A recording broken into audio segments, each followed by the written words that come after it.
Toute cette semaine, Karine Tessandier nous a concocté des recettes originales, mais attention, avec un barbecue. Oui, c'était l'idée. plus pratique.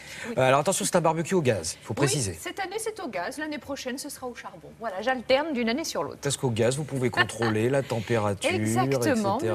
Monsieur. C'est un sport différent. Hein. Oui, je vois que j'ai presque réussi à vous convaincre. Et je dois dire que c'était quand même très séduisant. Alors on attaque donc au menu. Aujourd'hui, on va retrouver une pièce du boucher. Oui. On va faire du gigot d'agneau et je l'ai cuisiné directement tranché, comme ça les temps de cuisson sont plus rapides. Et ce gigot d'agneau, je me suis dit tiens, pourquoi pas faire une petite ratatouille avec des légumes de saison, des tomates, on a quelques courgettes et on va faire voilà ce petit mélange avec une huile, alors ça j'adore ça, parfumée au basilic et à l'ail. Et vraiment vous allez voir, c'est rien à faire. Une huile d'olive quand même. Ah oui, monsieur, c'est rien à faire et ça accompagne vraiment divinement bien tout l'été. Voilà, moi j'en mange vraiment à toutes les sauces, c'est le cas de le dire. Donc je vais vous donner la recette tout de suite. Si vous voulez bien prendre un papier et un crayon, on est parti avec nos tranches de gigot d'agneau. Et cette ratatouille fait avec des tomates, des courgettes, un petit poivron rouge, une aubergine, des oignons. On a besoin de quelques herbes de Provence, de l'huile d'olive, vous l'avez dit Thomas, et puis bien sûr sel, poivre et l'huile au basilic. Et d'ailleurs on va commencer par ça. Tiens, voilà, on va placer le basilic dans un mixeur et on va ajouter de l'ail. C'est vous qui l'a faite. Moi, je croyais qu'elle existait toute prête. Mais non, monsieur, tout est fait maison ici. Vous allez mettre le basilic dans votre mixeur avec de l'ail épluché, dégermé. Là, je rajoute un petit peu de piment, du sel, de l'huile d'olive et en avant Guingamp. Vous me fermez tout ça, on envoie et ça nous fait une petite huile parfumée. Et vraiment, vous pouvez la garder tout l'été. Ça marche sur des tomates, ça marche sur la ratatouille, ça marche partout. J'adore cette petite recette simple et efficace. Ensuite, nous allons attaquer la ratatouille. Enfin, le petit mélange d'été. Alors, on va passer à la découpe. On commence par le poivron rouge. On fait ensuite les tomates. Vous allez les couper en deux. Ensuite, on va passer à l'oignon. Alors, jaune, on va le couper en épaisses rondelles. L'aubergine, tout pareil, en tranches épaisses. La courgette en deux. De la longueur. Exactement. Et nous allons faire griller les légumes. Donc, toujours pareil, on a préchauffé son barbecue. On a bien frotté la grille. Et on va mettre tous les légumes d'un coup. 8 bonnes minutes à feu moyen en direct. L'idée, c'est que la peau du poivron noircisse un petit peu, boursoufle, que les courgettes et l'oignon soient tendres et que nos tomates soient grillées. Vous voyez, on va bien retourner et laisser cuire tranquillement.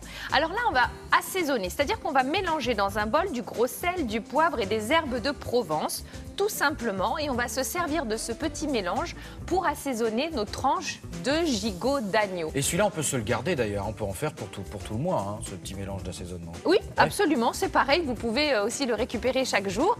Regardez cet agneau, cette qualité, cette viande comme elle est belle, vous allez bien la huiler. De l'agneau français, bien sûr. Mais évidemment, monsieur, bien mettre ce petit mélange d'épices et vous allez également le faire cuire. Une fois que vous avez tous vos légumes grillés, vous les récupérez et vous allez tout couper en petits dés. Et tous les petits dés, on les rassemble dans un saladier et là vous avez vraiment une ratatouille différente de celle qu'on peut faire à d'autres périodes de l'année. Est-ce qu'elle n'est pas compotée en fait? Elle est très... Voilà, mais elle est grillée, vous savez, il y a ce petit goût de barbecue et vous allez mettre dessus votre huile parfumée au basilic et à l'ail. Vous récupérez vos tranches de gigot d'agneau. S'il y a une petite ficelle autour, bien sûr, vous l'enlevez.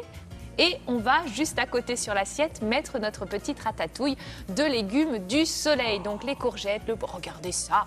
Et puis, juste pour voilà, la gourmandise, un petit filet de cette huile de nouveau tout autour.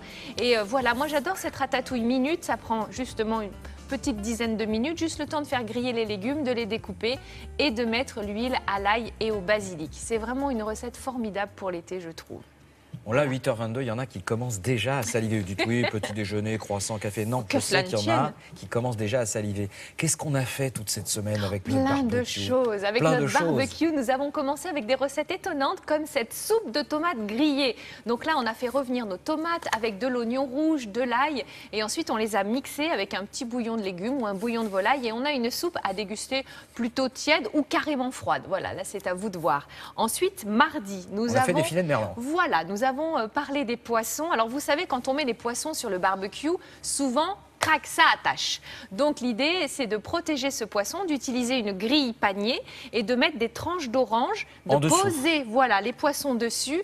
Et comme ceci, la peau n'est pas en contact direct avec la grille et cela n'attache pas. Côte de bœuf très intéressante au café. Mais oui, au café. Alors en fait, on a fait un petit mélange d'épices et on a, comment dire, pilonné les grains de café. Voilà, on a tout mélangé, on a fait une marinade et on a grillé la côte de bœuf. Et on a terminé en beauté avec la cuisse de poulet à la provençale. Voilà, et là je vous ai expliqué le coup de la marinade humide, ce qu'on appelle une marinade avec du vin blanc, de l'huile d'olive, plein d'épices, et le coup du sac de congélation pour vraiment enfermer notre viande avec la marinade. Voilà. Merci, merci, merci. Quel régal, quel régal. Et bien maintenant, on va passer